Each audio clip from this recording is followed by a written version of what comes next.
makin panas. Sekarang, giliran Jenderal Susilo Bambang Yudhoyono angkat suara. Hingga Rocky Gerung temukan dua fakta baru. Sekarang ini, posisi berhadapan antara rezim Jokowi versus kami semakin nyata ketika Muldoko dan dilanjuti oleh Agung Gumelar mengambil alih front depan rezim menghadapi kami.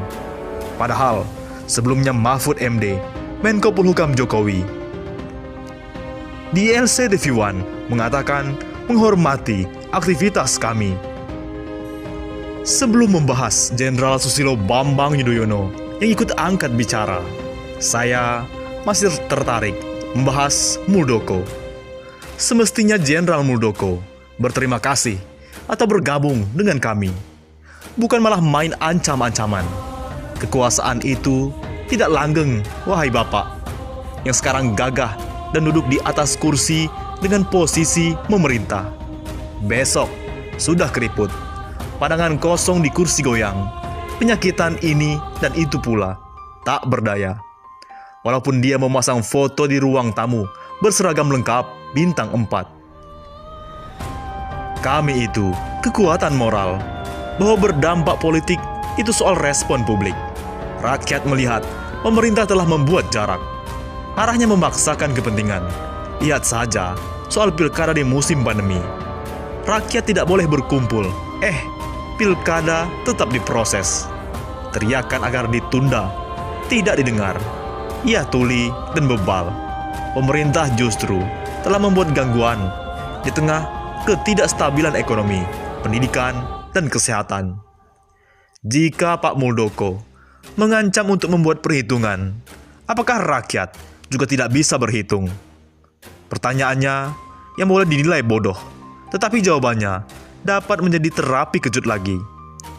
Kebenaran sehat adalah 2 plus 2 sama dengan 4. Tapi kebenaran PKI dan komunisme, 2 plus 2 harus dipaksakan menjadi 5. Dan rakyat harus menghafal kategori-kategori palsu itu. Kami mengajak agar mari berhitung dengan sehat, wahai Pak Jenderal. Oleh karena itu, kesal dengan penanganan COVID-19 pemerintahan Indonesia, SBY, Jenderal Susilo Bambang Yudhoyono juga angkat bicara. Hingga saat ini, angka kasus virus corona COVID-19 di Indonesia saat ini masih sangat tinggi. Per hari ini, Jumat 2 Oktober 2020, jumlah kumulatif kasus COVID-19 sudah mendekati 300.000 orang. Lemahnya penanganan pemerintah dalam menangani kasus COVID-19 membuat Presiden Republik ke-6 Republik Indonesia, Susilo Bambang Yudhoyono, SBY, kesal. SBY meminta pemerintah tak bergantung pada vaksin dalam menangani pandemi COVID-19. Ia tak ingin pemerintah kendor dalam mengatasi penyebaran virus tersebut. SBY menyadari pemerintah di seluruh dunia, termasuk Indonesia, telah berusaha mengatasi pandemi.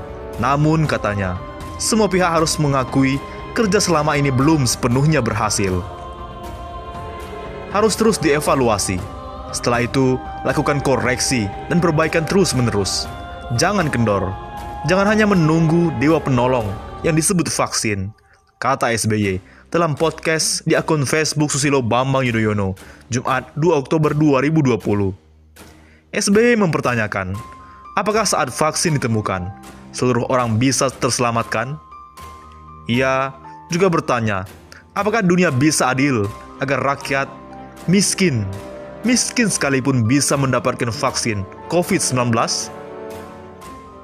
Mantan Ketua Umum Partai Demokrat itu mengingatkan jutaan orang yang meninggal dunia terpapar COVID-19 bukan statistik semata. Menurutnya, pemerintah di seluruh dunia perlu bekerja lebih keras lagi dari sekedar menunggu vaksin. Dari bahasanya, SBY masih belum berani menegur langsung pemerintahan Indonesia karena masih menyebut pemerintahan di seluruh dunia. SBY berkata, pemerintah di negara manapun paling bertanggung jawab menyelesaikan pandemi ini. Menurutnya, rakyat telah memberikan mandat kepada pemerintah melakukan apapun guna menyelamatkan mereka di saat sulit. Pimpin kami, bimbing kami, dan bantu kami. Jangan biarkan kami rakyat kebanyakan kehilangan harapan, diliput rasa takut, dan tidak lagi percaya kepada dunia dan negaranya, ujar SBY seperti menyindir pemerintah karena masih akan melakukan pilkada di tengah pandemi. Oleh karena itu, Roky Gerung menemukan dua fakta baru. Pengamat politik Roky Gerung menilai ada sebuah keanehan dalam peristiwa kegaduhan antara Komandan Komando Distrik Militer 0504 Jakarta Selatan, Kolonel Ucu Yustiana, dengan para purnawirawan di TMP Kalibata Rabu, 30 September 2020. Meski Ucu hanya mengingatkan terkait batasan jumlah peziarah, namun hal itu menjadi pertanyaan. Sebenarnya tugas itu bisa dilakukan oleh aparat kepolisian. Seharusnya itu polisi, karena itu tugas dari penerbitan dan segala macam. Jadi agak aneh, mengapa Komandan Kodim yang langsung ke situ? Maka analisis saya, dia diperintahkan langsung untuk dia yang turun. Kan dia juga punya diskresi untuk mengatakan, saya tahu itu wilayah saya, karena itu saya akan koordinasi dengan polisi, dan saya minta Pak Polisi yang ada di situ. Begitu, kata Roky dalam videonya. Perintah itu, kata Roky, menimbulkan kekagokan dari Dandim karena harus menghadapi seniornya. Sebab di dalam benak seorang prajurit selalu ada penghormatan terhadap mantan atasannya, dan itu melekat seumur hidup. Apalagi kalau Komandan Kodim satu komunitas, misalnya Kopassus atau Kostrad baretnya sama. Jadi, beliau sebetulnya, kalau saya analisis, cuma dua antara menegakkan perintah dan berupaya untuk memberi hormat kepada para purnawirawan, ujarnya. Roky yakin, pasti Dandim setelah melakukan tugasnya akan memberikan penjelasan kepada para purnawirawan. Coba bayangkan, waktu beliau pulang, pasti beliau mau menerangkan itu kepada para purnawirawan, karena dianggap kurang etis lah. Ada bawahan, ini kan bintang 4 semua, kata Roky. Roky juga meyakini para purnawirawan memaklumi apa yang dilakukan Dandim. Terlihat dari bahasa tubuh para purnawirawan yang sopan. Bahasa mereka sangat sopan, tidak memperlihatkan bahwa pernah menjabat ini itu. Mereka selalu minta izin sebentar lagi ya.